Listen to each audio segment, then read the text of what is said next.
Puji nama Tuhan. Kalau pagi hari ini kita boleh datang kembali untuk memuji dan memuliakan nama Tuhan. Mari kita siapkan hati kita untuk memulai ibadah pada pagi hari ini. Terima kasih Tuhan, kami mengucap syukur buat segala kebaikan-Mu di dalam kehidupan kami. Kami ada sampai hari ini itu semua karena berkat kemurahan-Mu Tuhan. Kalau sebentar kami akan memuji memuliakan nama-Mu Tuhan. Bekerjalah di tempat ini Tuhan, hadirlah di setiap hati kami Tuhan. Kami merindukan berkat-berkat yang daripada-Mu Tuhan. Terima kasih Tuhan, kami buka ibadah pada saat pagi hari ini. Dan kami alaskan doa ini hanya di dalam satu nama, Tuhan kami Yesus Kristus. Haleluya, amin. Menjadi ucapan syukur kita, setiap hari kita boleh merasakan kebaikan Tuhan. Setiap waktu kita boleh merasakan kasih-Nya. Terima kasih Tuhan. Setiap hari kulihat kasih-Mu.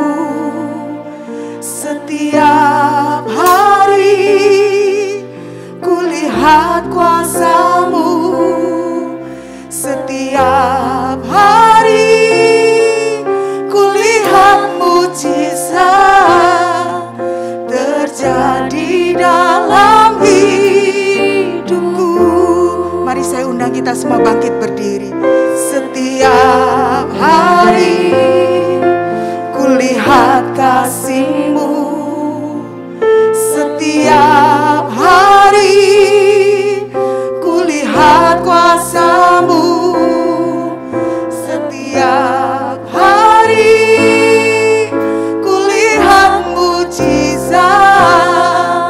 terjadi dalam hidupku. Setiap hari, setiap hari kulihat kasih-Mu. Setiap hari kulihat kuasa-Mu. Setiap hari kulihat mujizat terjadi dalam hidupku.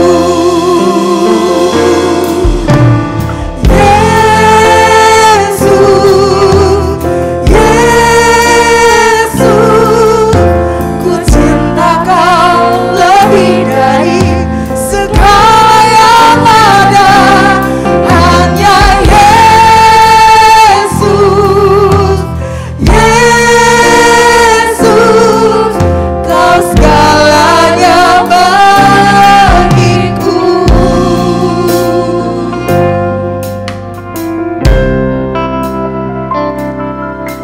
Setiap hari kulihat kasih. Terima kasih Tuhan. Setiap hari kulihat kuasa-Mu. Setiap hari kulihat mujizat terjadi dalam hidupku. Yesus, Yesus, Yesus,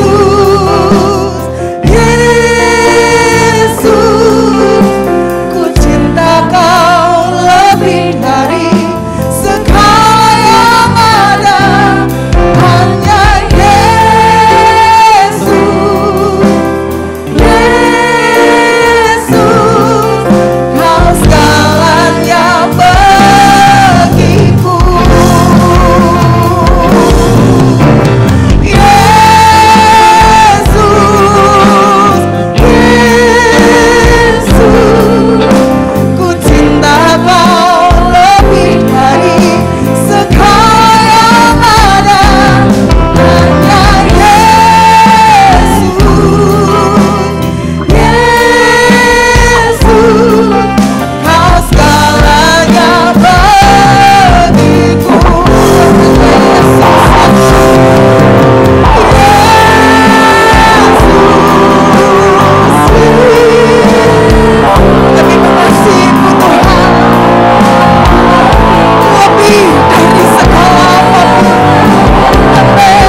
tidak luput dengan persoalan.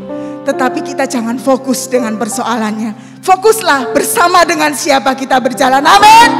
Jalan bersama Tuhan Yesus manis, selalu manis. Hidup di dalam Tuhan Yesus manis, selalu manis. Bersama Dia, bersama Dia, bersama Dia, bersama Dia sungguh manis. Jalan bersama Tuhan Yesus manis, selalu manis. Hidup di dalam Tuhan Yesus manis. Amin. Selalu manis. Bersama Dia. Amin. Haleluya. Bersama Dia. Bersama Dia. Bersama Dia sungguh. Sekali lagi jalan dengan Yesus sungguh manis. Jalan bersama Tuhan Yesus. Amin. Haleluya. Selalu manis. Hidup di dalam Tuhan Yesus manis. Selalu manis. Bersama Dia. Bersama Dia. Bersama Dia. Bersama Dia sungguh manis. Jalan bersama Dia pasti ada sukacita. Jalan bersama Yesus hatiku kan sejahtera. Oleh karena kasih-Nya hidupku kan bahagia. Oleh karena cinta-Nya damai di hatiku. Jalan bersama Tuhan Yesus manis, selalu manis. Hidup di dalam Tuhan Yesus manis, selalu manis. Bersama Dia, bersama Dia, bersama Dia, bersama Dia sungguh manis. Jalan bersama Dia pasti ada sukacita. Jalan bersama Yesus hatiku kan sejahtera. Oleh karena kasih-Nya hidupku kan bahagia. Oleh karena cinta-Nya damai di hatiku. Jalan bersama Tuhan Yesus manis, selalu manis. Hidup di dalam Tuhan Yesus manis, selalu manis. Bersama Dia, bersama Dia, bersama Dia, bersama Dia sungguh manis. Jalan bersama Tuhan Yesus manis, selalu manis. Hidup di dalam Tuhan Yesus manis, selalu manis. Bersama Dia, bersama Dia, bersama Dia, bersama Dia sungguh manis. Jalan bersama Tuhan Yesus manis, selalu manis. Mari kita imani, kita yakini, asal bersama Yesus kita dapat melakukan perkara yang besar. Amin. Bersama Dia, bersama Dia, bersama Dia, bersama Dia sungguh manis.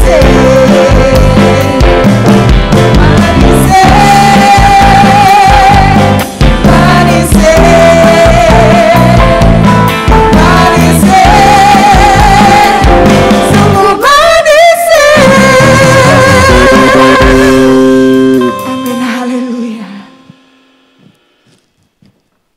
hidup di dunia ini semua serba terbatas. Mungkin saat ini kita ada anak, ada suami, ada istri, tapi semuanya terbatas. Siapa yang kita andalkan di dalam hidup ini selain Dia? Dia yang tak terbatas, Dia yang menjadi andalan kita. Dalam situasi apapun, dalam kondisi apapun, kita percaya ada Yesus bersama-sama dengan kita. Terima kasih Tuhan. Tuhan jadi andalanku, hanya Kau Tuhan yang ku percaya. Di saat aku sudah tak mampu, hanya Yesus sanggup melakukannya. Kau Tuhan jadi andalanku, hanya Kau Tuhan yang ku percaya. Di saat aku sudah tak mampu, oh hanya Yesus sanggup melakukannya. Aku percaya ada mujizat. Amin, haleluya.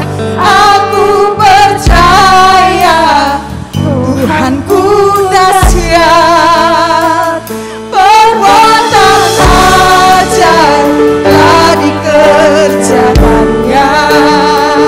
Aku percaya ada mujizat. Aku percaya ada mujizat. Aku percaya Tuhanku dahsyat.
bekerja. Kami percaya Tuhan, Engkau mengerjakannya. Dan kami percaya mujizat pasti terjadi. Terima kasih Tuhan buat kesempatan pagi hari ini. Kami boleh memuji memuliakan nama-Mu. Engkau menguatkan setiap kami Tuhan. Terima kasih Yesus. Kalau sebentar kami akan ditaburi dengan benih kebenaran firman. Biarlah firman-Mu itu Tuhan menguatkan kami, mengingatkan kami, menuntun kami Tuhan. Terima kasih Tuhan, terima kasih. Kami siap untuk menerima kebenaran firman-Mu. Kami siap untuk diberkati melalui kebenaran firman-Mu. Urapi setiap kami, terlebih urapi hamba-Mu yang akan menyampaikan firman-Mu. Biarlah firman-Mu menjadi jawaban untuk setiap kami semua. Terima kasih Tuhan, kami mengucap syukur dan kami sudah berdoa di dalam nama Tuhan kami Yesus Kristus. Haleluya. Amin. Silakan duduk. Haleluya. Puji Tuhan. Segala hormat kemuliaan hanya bagi Tuhan kita Yesus Kristus. Dia Tuhan segala Tuhan. Dia Raja segala Raja. Dan Dia berjanji pasti datang kembali menjemput saudara dan saya. Kita yang tetap setia kepadanya dan menjadi pelaku firman-Nya. Dan setiap orang yang tetap setia kepadanya. Amin. Mari beri kemuliaan bagi Tuhan. Dia ada bersama-sama dengan kita pagi hari ini. Hari ini Minggu 28 Februari tahun 2021. Tema khotbah hari ini, tariklah busurmu. Tariklah busurmu. Apa maksudnya tariklah busurmu? Apa maksudnya tariklah busurmu? Siapa yang memerintahkan harus tarik busur? Busur siapa yang harus ditarik? Mengapa harus ditarik? Dan siapa yang harus tarik? Lalu apa akibatnya jika busur itu ditarik dengan benar? Dan apa akibatnya jika salah menarik busur? Mari kita lihat lebih dulu arti kata tarik dan busur. Tarik itu artinya hela atau menghela agar dekat dengan si penarik. Jadi tepatnya menarik ke belakang. Sedangkan busur itu sebilah bambu atau kayu yang direntangkan dengan tali untuk melepaskan anak panah. Tepatnya tempat anak panah itu dilesakkan. Jadi tanpa busur maka anak panah tidak dapat melesat, tidak dapat melesak. Artinya tanpa busur maka pemanah tidak dapat melesakkan anak panahnya. Nah, kalau tidak dilesakkan, maka anak panah tidak dapat mencapai sasaran, tidak dapat mengenai sasaran. Jadi maksudnya tarik busur itu, ambil busurmu dan lesakkan anak panahmu. Ambil busurmu dan lesakkan anak panahmu. Kemana? Ke sasaran yang Tuhan tunjukkan. Ke sasaran yang Tuhan tunjukkan. Jangan melesakkan tanpa petunjuk Tuhan. Jadi busur siapa yang harus ditarik? Busur dan anak panah kita masing-masing. Orang percaya harus punya busur dan anak panah. Artinya harus punya iman disertai dengan perbuatan. Mengapa harus ditarik? Agar mampu melesak dan mengenai sasaran dan musuh itu dikalahkan. Musuh bisa bicara sesuatu yang menghadang kita supaya kita tidak maju, tidak melakukan firman, tidak hidup seturut firman, persoalan dan sebagainya. Jadi agar musuh dikalahkan. Siapa yang memerintahkan harus tarik busur? Tuhan yang perintahkan. Kalau kita anak Tuhan, kita milik Tuhan, ya pasti Tuhan yang memberikan perintah. Nah, Tuhan memberikan perintah, Tuhan bicara, Tuhan berfirman melalui firman-Nya yang kita dengar pagi hari ini. Apa akibatnya jika busur itu ditarik atau dilesakkan? ya pasti alami kemenangan dan musuh pasti dikalahkan. Tadi kita bicara musuh adalah persoalan sesuatu yang menghadang kita, menghalang-halangi kita untuk maju, atau yang membuat kita tidak fokus dengan firman, tidak menjadi pelaku firman dan sebagainya. Nah, apa akibatnya jika salah menarik busur? Apa akibatnya? Ya pasti musuh yang akan alami kemenangan. Seringkali anak Tuhan alami kekalahan dalam menghadapi persoalan karena salah menarik busur. Sekali lagi, tidak sedikit anak Tuhan yang alami kekalahan dalam menghadapi persoalan karena salah menarik busur. Karena menurut diri sendiri, bukan menurut Tuhan. Sebab Tuhan akan menunjukkan ke arah mana anak panah itu harus dilesakan. Siapapun dia. Apakah dia seorang yang sudah berkeluarga? Apakah dia sebagai seorang kepala keluarga? Apakah dia seorang pekerja? Apakah dia anak muda? Apakah dia pemuda dan pemudi? Semua orang percaya harus punya iman yang disertai dengan perbuatan yang digambarkan sebagai busur dan anak panah. Nah, kita melihat sejenak dalam peperangan zaman dulu, maka panah menjadi andalan dalam sebuah peperangan zaman dulu. Biasanya pemanah-pemanah yang mahir itu ditempatkan di daerah yang strategis. Daerah depan atau ditempatkan bagian depan untuk menghadang lajunya musuh. Agar apa? Agar musuh tidak mampu menerobos dan mengalahkan mereka. Maka ada orang-orang yang ditempatkan sebagai pemanah-pemanah yang handal. Nah, begitu pula dengan peperangan secara rohani. Kita hidup di dunia, kita mengerti kita sudah selamat karena kita percaya Yesus. Amin. Kita percaya Yesus, kita pasti selamat. Amin. Mari bertepuk tangan memuliakan Tuhan. Tapi kita ingat, kita masih ada di dunia ini. Maka iblis menciptakan hal-hal yang membuat laju perjalanan iman kita ini terhadang. Maka Tuhan suruh kita melesakkan anak panah kita. Nah, dalam peperangan rohani kita tahu kita harus punya iman dan perbuatan. Kita juga membutuhkan senjata rohani dan itulah iman kita dan perbuatan kita. Harus ada. Maksudnya iman dan perbuatan dari iman itu. Jadi iman dan perbuatan adalah iman kepada Kristus itu nyata dalam perbuatannya. Contoh, kita beriman kepada Kristus bukan? Kita hadir dalam ibadah. Kita beriman kepada Kristus, kita lakukan firman. Itu perbuatan dari iman kita. Jadi orang Kristen, orang percaya harus punya iman disertai dengan perbuatan. Nah, mari kita lihat ayat pokok kita yang terambil dalam 2 Raja-Raja 13 ayat 17. Ayat 17.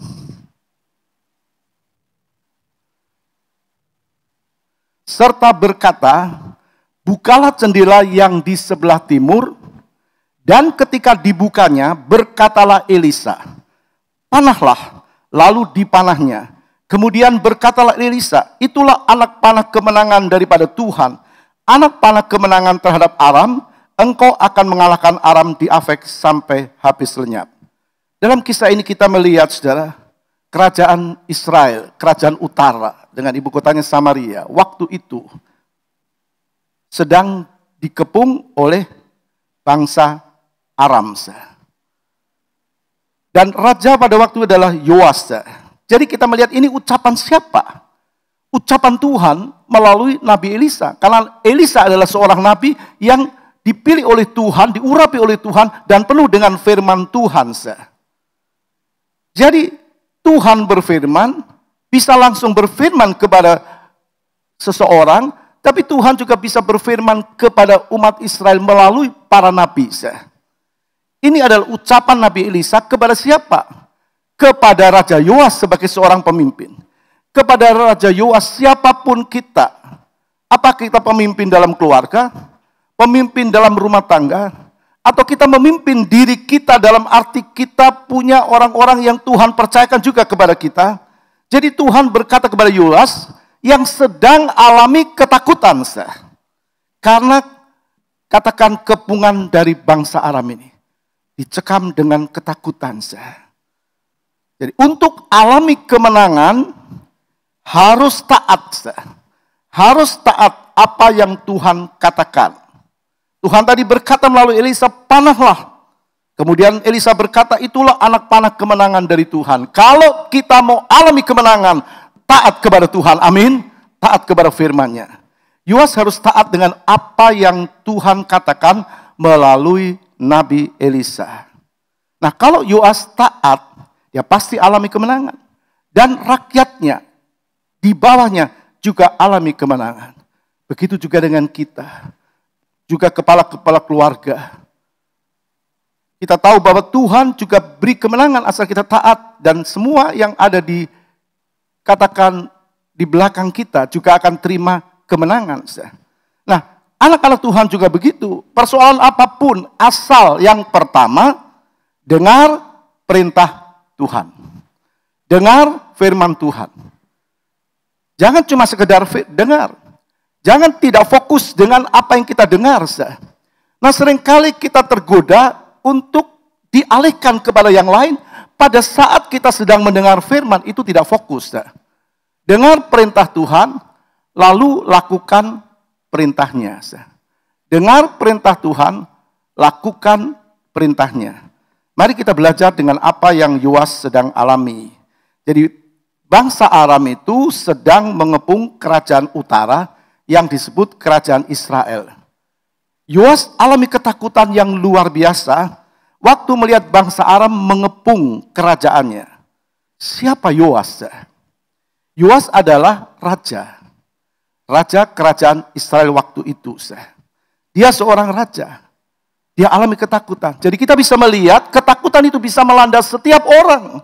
Setiap orang bisa terlanda ketakutan, siapapun dia, sebagai apapun dia, tua atau muda, dewasa atau anak-anak, tetap katakan bisa alami ketakutan.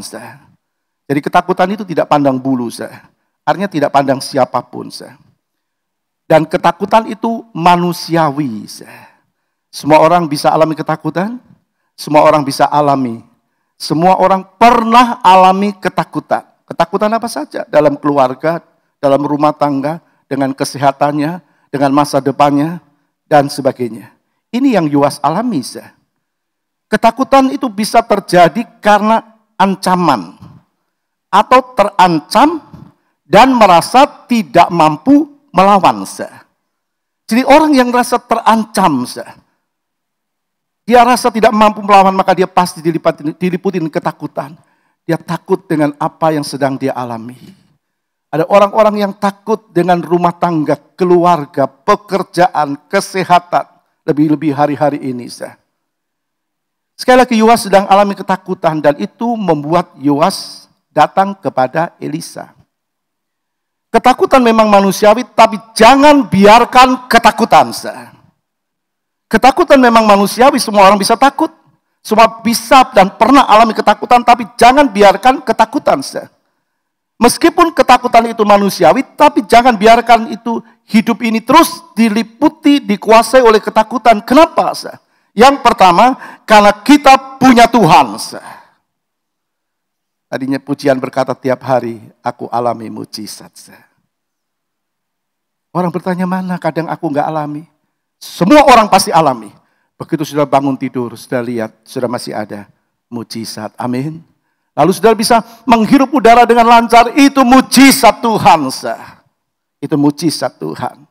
Jadi jangan biarkan ketakutan karena kita punya Tuhan. Dan Tuhan yang kita punya itu adalah lebih besar dari persoalan kita. Amin. Beri kemuliaan bagi Tuhan.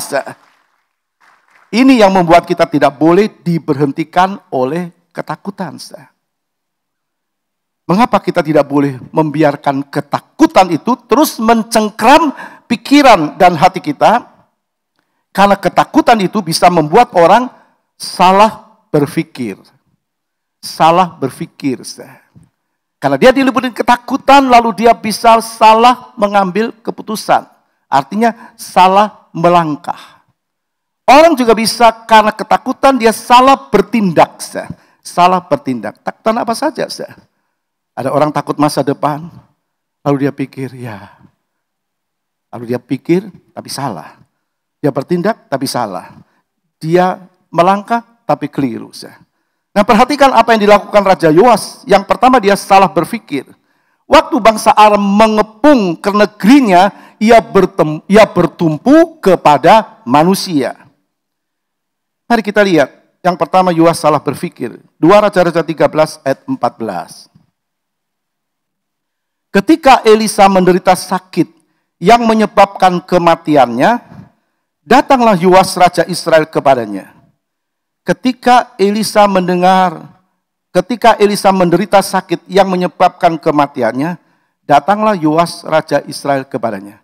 Datang sama seorang nabi yang diurapi oleh Tuhan, yang ada firman. Apa keliru? Apa salah? Tidak. Kalau sekarang kita bisa mengerti, orang datang kepada pemimpin, kepada pendeta, kepada gembala. Tidak salah. Ada persoalan. Dia datang kepada Elisa, tapi kita melihat kalimat selanjutnya berkata, datanglah Yoas Raja Israel kepadanya, kepada Elisa, dan menangis. Oleh karena dia, katanya, Bapakku, Bapakku, kereta Israel dan orang-orangnya yang berkuda. Jadi Yoas ini datang sama Elisa, oleh karena Elisa dalam keadaan sakit dan dia bilang, Bapakku, Bapakku, kereta Israel dan orang-orangnya yang berkuda. Jadi yang pertama kita bisa melihat Yoas ini datang kepada Nabi Elisa. Datang sama Nabi Elisa. Tapi Yoas bukan minta pertolongan Tuhan. Tapi di sini kita melihat minta supaya kereta Israel dan orang-orangnya berkuda itu terselamatkan.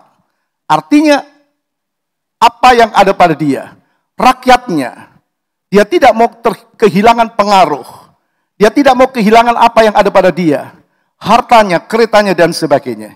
Ini artinya Yoas takut tahtanya hilang. Kalau dia dikalahkan, dia bisa hilang tahtanya, tidak lagi sebagai raja. Kita mengerti siapapun dia sebagai raja, katakan punya segala-galanya atau tidak, itu hanya sementara. Cuma ada di dunia ini. Orang banyak ketakutan dengan keadaan ini sampai dia tidak lagi beribadah kepada Tuhan. Kalau dia masih online, dia masih bisa memuliakan Tuhan. Tapi jelas ada orang-orang yang tidak lagi ibadah kepada Tuhan. Yoas takut tahtanya hilang dan hartanya habis. Dia takut kehilangan kedudukannya, rakyatnya dan harta bendanya. Hal-hal itulah yang membuat Yoas datang kepada Nabi Elisa. Jadi yang pertama Yoas salah berpikir. Perhatikan ucapan Yoas. Ketika Elisa menderita sakit yang menyebabkan kematian, datanglah Yoas Raja Israel kepadanya dan menangis karena dia. Yoas menangis itu karena Elisa menderita sakit dan pada saat itu Aram sedang mengepung kerajaannya. Jadi sudah bisa mengerti. Di saat dia mengharapkan pertolongan Nabi Elisa sedang sakit. Pada saat itu juga Aram sedang mengepung dia, masih dalam benaknya dia, pasti kalah aku. Yang aku andalkan tidak lagi mampu. Sekarang jadi pertanyaan kita, apakah Tuhan tidak mampu memberikan pertolongan kepada Yoas walaupun Nabi Elisa sedang sakit? Manusia itu bisa alami keletihan, penat. Bahkan dikatakan di sini Nabi Elisa sakit dan sebagainya. Tapi Yoas dia berharap dan bertumpu kepada Nabi Elisa. Sekali lagi bukan salah Yoas datang kepada Elisa, sebab Elisa itu adalah nabi yang dipakai Tuhan dan diurapi oleh Tuhan pada waktu itu, dan ada firman dalam hatinya. Tapi Yoas bukan cari firman. Jangan menghadap tanpa cari firman. Harus cari firman. Sebab firman itu akan menjadi petunjuk. Sebab itu dikatakan firman sebagai suluh menjadi petunjuk. Menjadi petunjuk bagi langkah kita. Yoas bersandar kepada Nabi Elisa. Dia berkata, Bapakku, Bapakku kereta Israel dan orang-orangnya. Ini yang salah. Ini yang keliru. Jangan bertindak seperti Raja Yoas. Jangan bersandar kepada manusia. Jangan sandar kepada siapapun. Tapi sandar kepada Tuhan. Amin. Sandar kepada Tuhan. Apapun yang anak-anak Tuhan sedang alami. Jangan sandar manusia. Tapi sandar kepada Tuhan. Kita melihat dalam 2 Raja-Raja 6 ayat yang ke-18. Ketika orang-orang Aram itu turun mendatangi dia,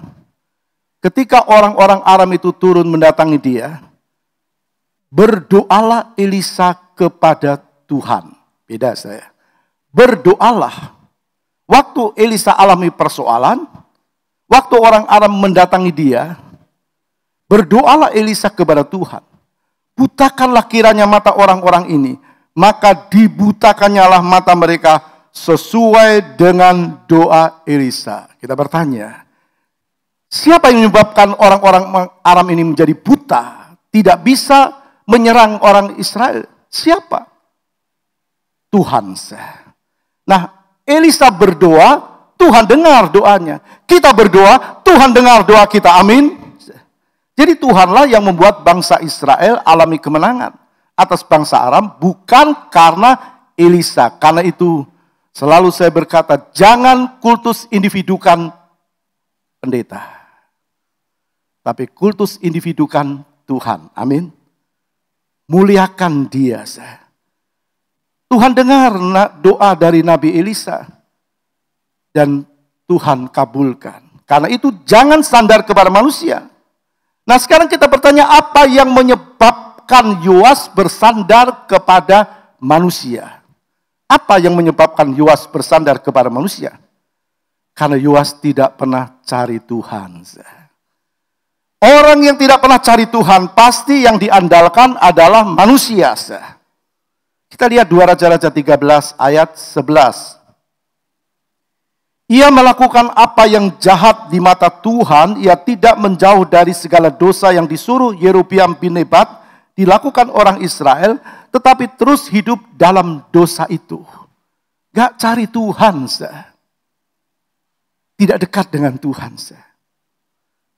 Tidak heran kalau dia andalkan manusia. Kita percaya Tuhan mengatur hidup kita, dia atur siapapun kita. Masa depan kita ada di dalam tangan Tuhan. Jangan atur diri sendiri, jangan atur masa depan kita dengan diri kita sendiri, tapi biarkan Tuhan mengatur hidup kita. Amin. Mari bertepuk tangan bagi Tuhan. 16 tahun Yoas jadi raja, tapi tidak pernah cari Tuhan. Dan kalau orang tidak cari Tuhan, yang dia lakukan adalah pasti yang jahat.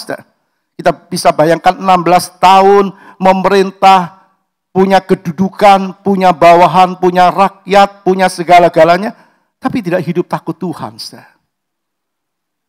Dia mengandalkan kekuatannya. 2 Raja-Raja 13 ayat 10. Dalam tahun ke-37 zaman Yoas Raja Yehuda, Yoas anak Yoahas menjadi raja atas Israel di Samaria. Ia memerintah 16 tahun lamanya. Kurun waktu yang tidak sedikit, cukup panjang, 16 tahun. Ya harusnya sadar dia jadi raja itu bukan karena kemampuannya. Kita juga harus terus sadar kita ada karena Tuhan membuat kita ada. Ya dia pasti pelihara kita. Tapi kita lihat itu tidak dilakukan oleh Yoas, dia tidak sadar. Yoas menjumpai Elisa karena ketakutan kehilangan kedudukannya, tahtanya, harta bendanya, dan sebagainya. Hanya itu. Dan dia tidak takut kehilangan yang rohani. Nah, bagaimana takut kehilangan yang rohani? Dia nggak pernah hidup dalam kerohanian. Dia tidak pernah cari Tuhan. Ketakutannya hanya takut kehilangan yang jasmani. Dan ada orang-orang Kristen yang seperti ini. Cuma takut kehilangan yang jasmani, tidak takut kehilangan yang rohani. Bukan tidak boleh rasa khawatir apa yang punya kita itu hilang. Tuhan pasti berikan pertolongan. Tapi kita harus cari yang rohani. Itulah artinya hidup yang kekal. Nah, orang-orang yang seperti Yoas ini, kalau dia alami masalah atau persoalan, pasti pikirannya selalu ke hal-hal yang jasmani. Nah, bagaimana mau pikir yang rohani? Kalau tidak pernah hidup dekat dengan Tuhan, bahkan hidupnya melakukan yang jahat. Pikirannya cuma hal-hal yang jasmani, semua yang berkaitan dengan hidup di dunia ini. Nah, kalau seseorang hanya memikirkan hal-hal yang jasmani, maka dia pasti mengabaikan hal-hal yang rohani. Sekali lagi, kalau seseorang hanya memikirkan hal-hal yang jasmani, kita perlu yang jasmani. Tapi kalau hanya, maka pasti mengabaikan hal-hal yang rohani, berkaitan dengan hidup kekal, tidak cari Tuhan, dan sebagainya. Padahal Tuhan bilang, carilah dahulu kerajaan Allah dan kebenarannya. Maka kamu semuanya itu akan ditambahkan kepadamu. dalam Matius 6 ayat 33. Jadi jangan sampai orang Kristen seperti Yoas tidak takut Tuhan, tidak ibadah, atau kadang ibadah kalau ada waktu. Tidak pernah baca Alkitab atau kadang baca Alkitab tapi hanya sekedar baca dan tidak menjadikan Alkitab menjadi penuntun dalam hidupnya. Tidak jadi pelaku firman, tapi di saat alami persoalan datang sama Tuhan.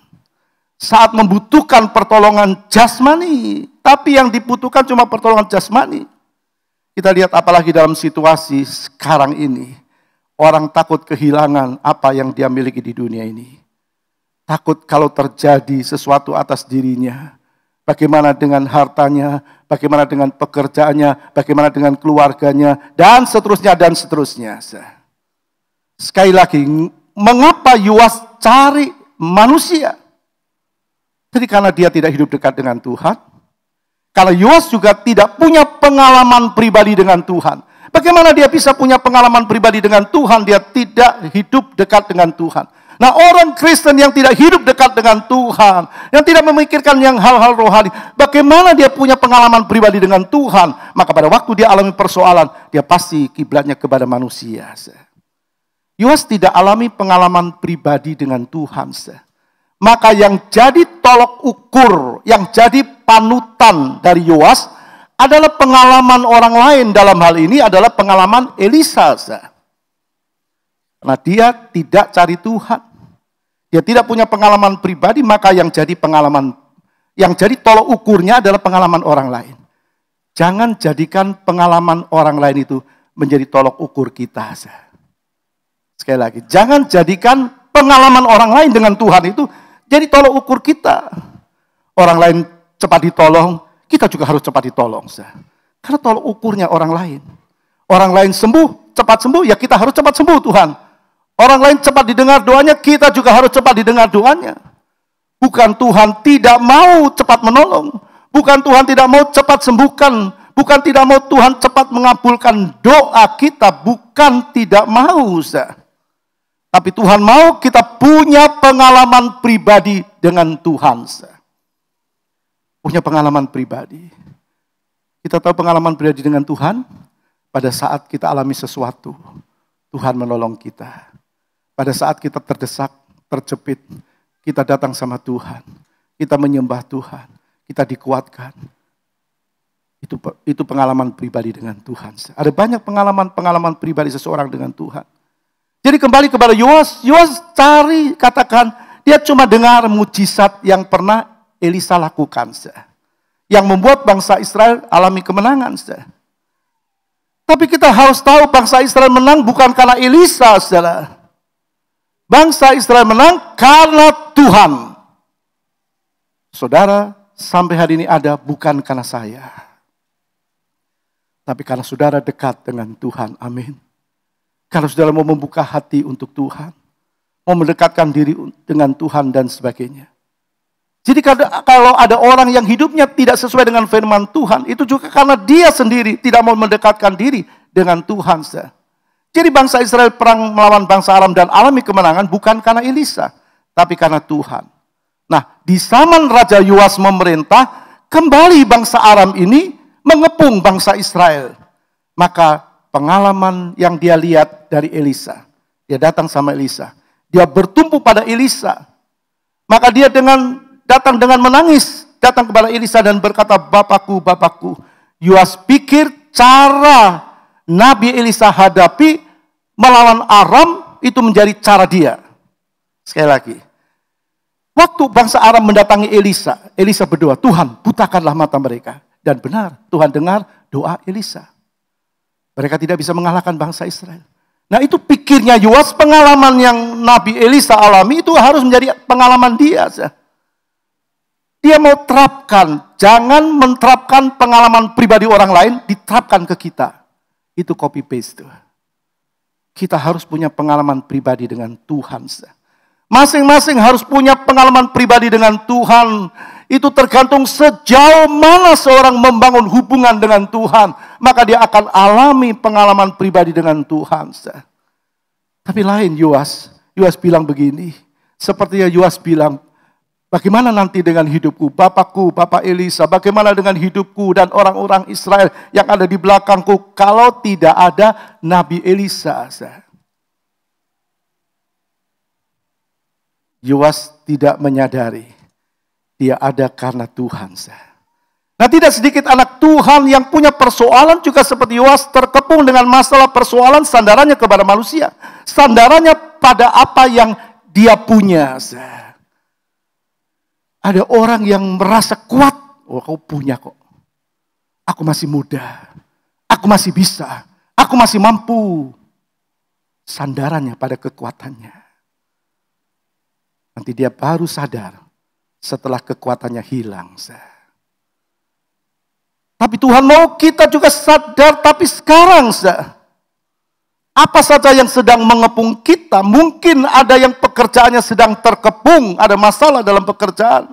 Ada yang terkepung masalah keluarganya ada persoalan rumah tangganya, bahkan juga kesehatannya dan lain sebagainya. Mari cari Tuhan dan minta pertolongannya, dan jangan sandar manusia. Mari bertepuk tangan bagi Tuhan. Sandar kepada Tuhan. Jadi Yoas itu mendatangi Nabi Elisa dengan konsep pikiran yang salah. Di benaknya dia takut kedudukan rajanya hilang. Dia takut rakyatnya tidak lagi dekat dengan dia. Dia takut kehilangan popularitas dan sebagainya. Itu yang membuat Yoas salah melangkah, salah bertindak. Ada orang-orang Kristen yang seperti ini. Apa Tuhan biarkan? Enggak. Selagi orang itu mau mendengar suara Tuhan, selagi orang itu mau diajar oleh Tuhan, selagi orang itu mau dituntun oleh Tuhan, Tuhan berkemurahan. Untung ada Tuhan yang berkemurahan. Dia punya hati yang penuh dengan kasih.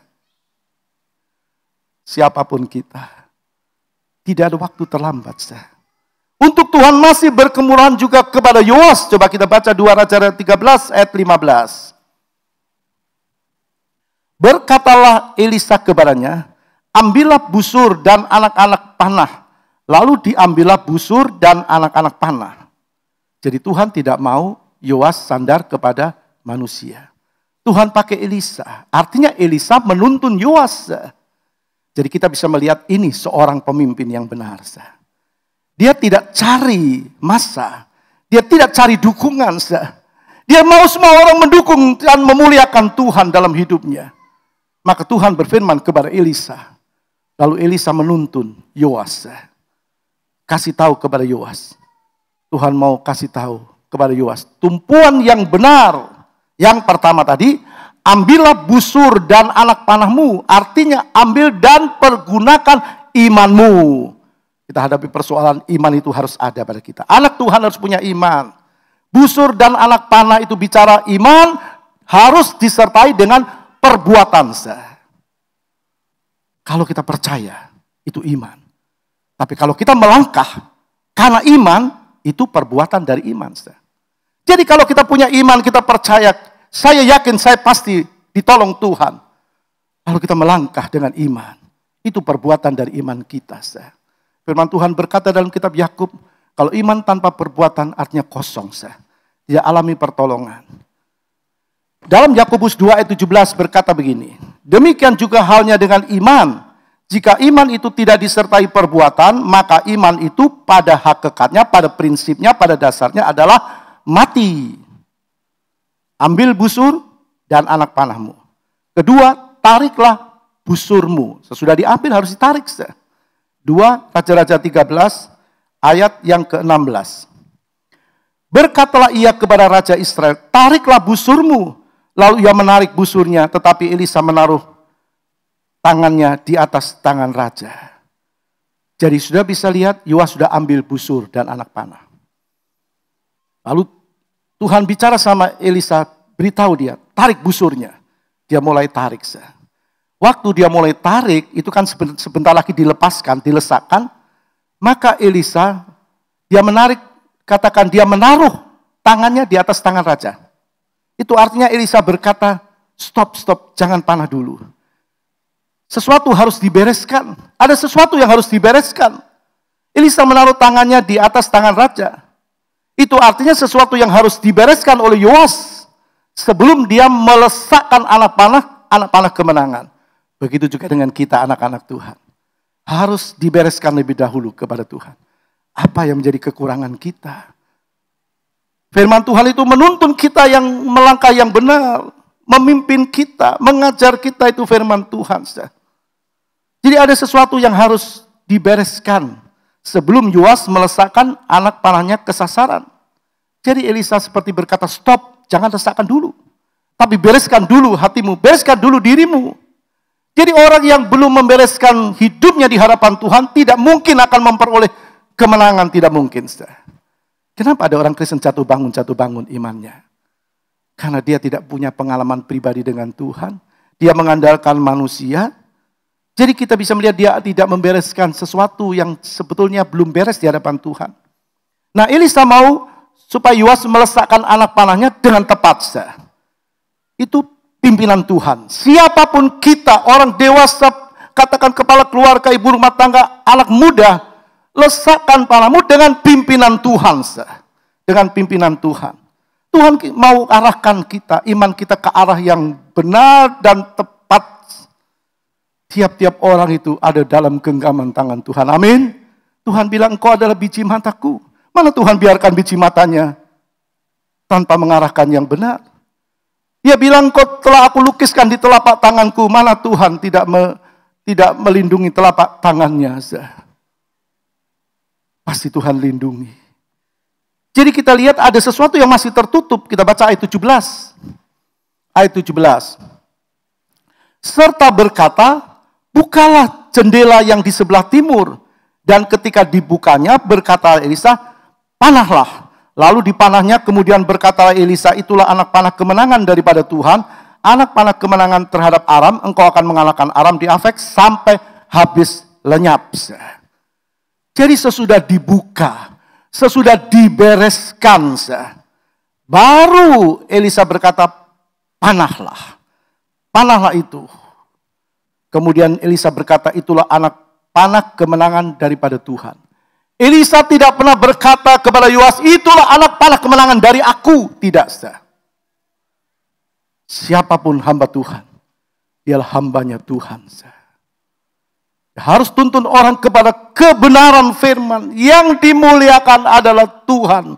Tidak boleh mencuri kemuliaan Tuhan. Engkau akan mengalahkan Aram di Afek sampai habis lenyap. Jadi apa yang kita tutup-tutupi yang Tuhan tidak berkenan. Mungkin suami tidak tahu. Mungkin istri tidak tahu. Orang tua tidak mengerti. Anak juga tidak tahu. Saudara tidak bisa mengerti. Tapi ada Tuhan yang tahu sebab semua transparan terbuka di mata Tuhan. Apa yang kita tutupi di hadapan Tuhan yang tidak Tuhan berkenan, harus kita buka, harus kita bereskan. Kalau kita ingin jawaban Tuhan, kalau kita ingin kemenangan daripada Tuhan. Tadi dikatakan yang ketiga, bukalah jendela yang di sebelah timur. Artinya tidak boleh ada yang tertutup. Ikut Tuhan jangan setengah-setengah. Ikut Tuhan harus penuh, ikuti apa kata firman. Tidak boleh setengah-setengah. Jangan sembunyikan dosa. Bisa kelihatan masih dekat, masih ibadah, tapi hidup tidak menjadi pelaku firman. Hidup menjauh dari Tuhan. Tadi kita melihat bukalah jendela yang di sebelah timur. Timur itu bicara arah hidup yang menjauh dari Tuhan.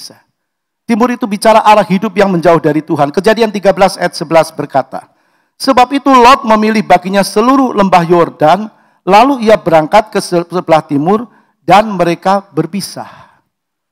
Lot pilih sebelah timur, lembah Yordan, Sodom, dekat Sodom dan Gomora. Hal-hal jasmania, menjauh dari Tuhan. Kalau orang pilih daging, pasti dia menjauh dari Tuhan. Hatinya pasti menjauh, tidak rasa takut kepada Tuhan. Jadi sudah lihat, baru setelah jendela itu di sebelah timur dibuka, baru setelah alami pemberesan hidup dengan Tuhan, barulah anak Tuhan, panahnya boleh dilesakkan. Elisa tadi berkata, panahlah, itulah anak panah kemenangan dari Tuhan. Sebab Tuhan akan memberi kemenangan atas Aram sampai tuntas. Kalau Tuhan tolong pasti sampai tuntas. Amin. Kalau Tuhan berkati, dia pasti berkati sampai berkelimpahan.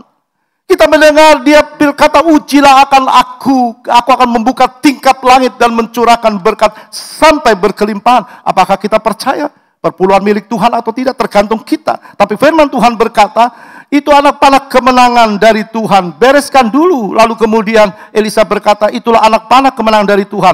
Anak panah kemenangan dari Tuhan atas Aram sampai tuntas. Kalau Tuhan tolong sampai tuntas. Kalau Tuhan berkati sampai berkelimpahan. Kalau Tuhan sembuhkan sampai sembuh. Kalau Tuhan beri kemenangan, maka Tuhan beri kemenangan terus dan beri kemenangan. Apa mustahil bagi Tuhan? Dalam Injil Markus 9 ayat 23. Jawab Yesus, katamu jika engkau dapat, tidak ada yang mustahil bagi orang yang percaya. Tidak ada yang mustahil bagi orang percaya. Tidak ada yang mustahil bagi orang percaya. Tidak ada yang mustahil bagi kita. Amin. Mari bertepuk tangan bagi Tuhan. Tidak ada yang mustahil. Apa Tuhan hanya sekedar berfirman? Tidak. Dalam Bilangan 23 ayat 19, Allah itu bukan manusia sehingga ia berdusta. Bukan anak manusia sehingga ia menyesal. Masakan ia berfirman dan tidak melakukannya, atau bicara dan tidak menepatinya? Jadi kalau Tuhan berfirman, dia pasti tepati apa yang dia firmankan. Artinya, respon kita terhadap firman yang kita dengar, sekali lagi, artinya respon kita terhadap firman yang kita dengar, yang Tuhan perdengarkan kepada kita, yang Tuhan firmankan kepada kita, itu yang Tuhan akan kembalikan kepada kita. Tuhan pasti tolong kita, tapi Tuhan mau lihat respon kita. Tuhan tahu kita duduk di gereja. Tuhan tahu kita sedang mendengar firman. Tapi Tuhan mau tahu sejauh mana kita meresponi, menanggapi firman-Nya. Itu maksudnya. Kalau iman kita segitu, ya Tuhan akan berikan segitu. Ini hukum firman Tuhan. Tuhan sendiri yang berkata, coba kita baca Matius 9 ayat 29.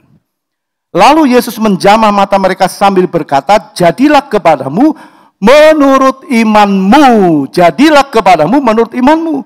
Kita punya iman yang besar, ya Tuhan akan berikan itu. Kita punya iman masa depan, ya Tuhan akan berikan masa depan. Sejauh mana seperti imanmu, kata Tuhan. Karena itu kita harus memiliki iman yang kuat. Mari kita perhatikan terus apa yang diterima oleh Yoas. Apa yang diterima oleh Yoas. 2 Raja-Raja 13 ayat 25. Yoas bin Yoas merebut kembali. Berarti dia alami kemenangan. Merebut kembali dari tangan Ben-Hadad bin Hasael kota-kota yang dalam peperangan direbut Ben-Hadad dari tangan Yoas, ayah Yoas. 3 kali Yoas mengalahkan dia dan mendapat kembali kota-kota Israel. Haleluya. 3 kali dia alami kemenangan. Dia bisa mampu merebut kembali. Berapa kali kita mau alami kemenangan? Coba kita terus ikuti. Yoas menang, memang dia menang atas bangsa Aram, tapi cuma 3 kali. Nah kita bertanya, mengapa kok cuma 3 kali? Yaitu sesuai dengan responnya Yoas terhadap firman. Itu ada tindakan imannya Yoas, tepatnya responnya Yoas terhadap firman Tuhan. Kita baca 2 Raja-Raja 13 ayat 18. Sesudah itu berkata Elisa, ambillah anak-anak panah itu, lalu diambilnya. Jadi Yoas ambil anak panah atas perintah Elisa. Setelah diambilnya, berkatalah Elisa kepada Raja Israel, pukulkanlah itu ke tanah. Lalu dipukulkannya 3 kali, kemudian ia berhenti. Jadi Tuhan bicara sama Elisa. Elisa bicara sama Yoas. Ambil anak panahmu. Nah sekarang pukulkan itu. Lalu dia pukulkan itu ke tanah sampai 3 kali. Lalu dia berhenti. Maka dia alami kemenangan cuma 3 kali. Jangan batasi kuasa Tuhan, amin. Jangan batasi kuasa Tuhan, amin. Mari bertepuk tangan bagi Tuhan. Jangan batasi kuasa Tuhan. Yoas pikir 3 kali cukup. Karena dia pikir ini yang aku cukup, cuma ini aja Tuhan sudah cukup. Jangan batasi kuasa Tuhan. Tuhan tahu, Tuhan mau Aram persoalan itu dihancurkan sampai tuntas. Tuhan mau. Tuhan kalau menolong, dia pasti menolong sampai tuntas. Nah lihat apa ucapan Elisa kepada Yoas. 2 Raja-Raja 13 ayat 19. Tetapi gusarlah abdi Allah itu kepadanya serta berkata, seharusnya engkau memukul 5 atau 6 kali. Seharusnya engkau memukul 5 atau 6 kali. Dengan demikian engkau akan memukul aram sampai habis lenyap. Tetapi sekarang hanya 3 kali saja engkau akan memukul aram. Firman Tuhan ya dan amin. Firman Tuhan ya dan amin. Karena itu miliki iman yang besar dan jangan batasi kuasa Tuhan. Apa yang Tuhan mau melalui Elisa? Elisa mau Yoas lakukan bagiannya. Bagian kita. Pukul terus persoalan. Pukul dengan iman. Pukul dengan iman. Dengan tindakan imanmu sampai tuntas. Apapun persoalanmu. Jangan bertindak dengan perasaanmu. Tapi dengan imanmu. Pasti tuntas apapun yang menjadi persoalan kita. Allah pasti menolong. Allah pasti tolong kita. Dia minta apa yang jadi tugas kita. Kita lakukan.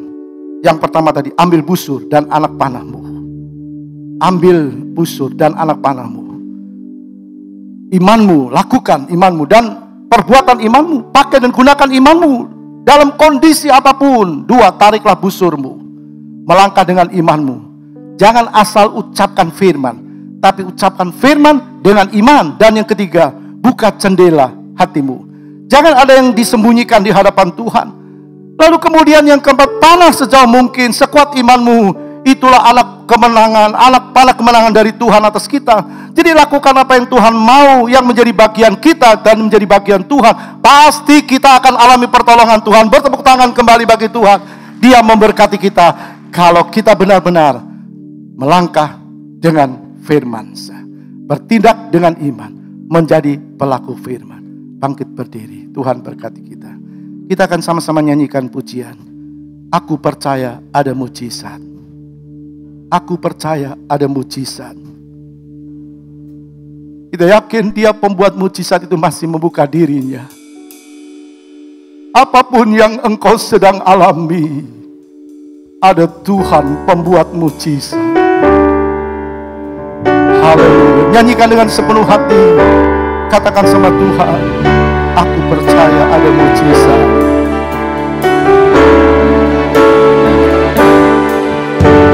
Haleluya.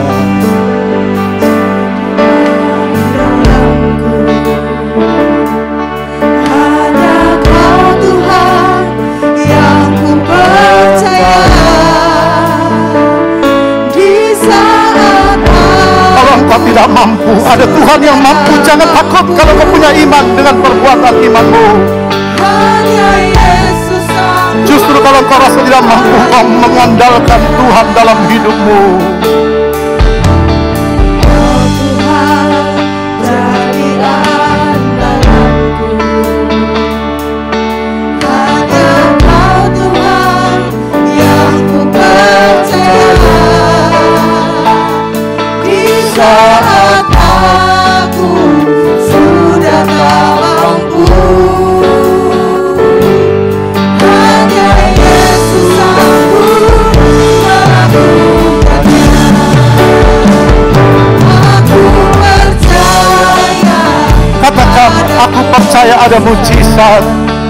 Mujizat terjadi dalam dirimu, dalam pekerjaanmu, dalam rumah tanggamu, dalam hidupmu, dalam kesehatanmu. Perbuatan ajaib telah dikerjakannya. Aku percaya. Terus katakan di hadapan Tuhan, aku percaya. Mujizat akan terjadi atas dirimu, atas suamimu, atas istrimu, atas anak-anakmu. Aku percaya. Aku percaya.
Tuhan sudah. Karena kami tahu kesalahan boleh ada, kesalahan boleh kami alami, tetapi kami tetap mengandalkan Tuhan yang memampukan kami berjalan di atas persoalan kami, dan kami memperoleh kemenangan demi kemenangan.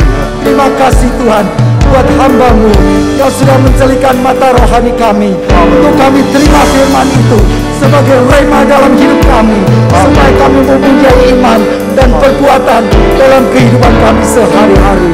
Terima kasih Roh Kudus, kami bersyukur. Berkati Tuhan Bapak Gembala kami, kesehatan dan kekuatan, marifat yang daripada Tuhan yang melingkupi dalam kehidupan hamba-Mu. Terima kasih. Kami hanya berdoa dan kami alaskan di dalam satu nama, Tuhan Yesus Kristus. Terima kasih. Haleluya, haleluya. Terima kasih Tuhan. Kami percaya, kami semua akan terus terima mujizat-Mu. Karena mujizat-Mu tetap ada. Terpujilah Engkau selama-lamanya. Sekarang saudaraku yang dikasih Kristus, kita pulang dengan bawa berkat Allah Bapa, kasih sayang Yesus Kristus, dan persekutuan di dalam Roh Kudus, yaitu di dalam nama Tuhan Yesus Kristus, hari ini sampai selama-lamanya. Haleluya. Dalam nama Yesus kami berdoa. Amin.